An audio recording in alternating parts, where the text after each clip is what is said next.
back on the Escort at the moment. I'll show you how to rebuild your car, your suspension, your brakes and everything within 15 minutes for your pre-MOT. You get a wire brush, you just scrub away.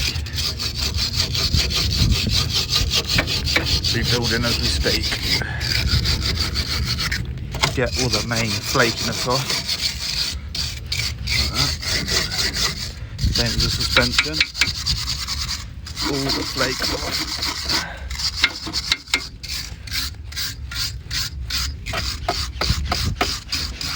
Like that.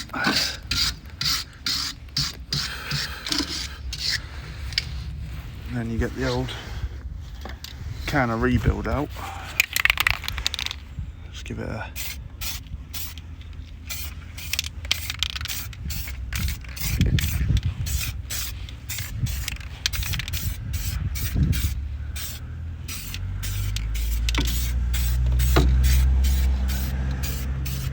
and if you want to really double check, you know, if you've got real problems, you just give it that, just stuff that in there, and she's rebuilt, mate, ready for its MOT.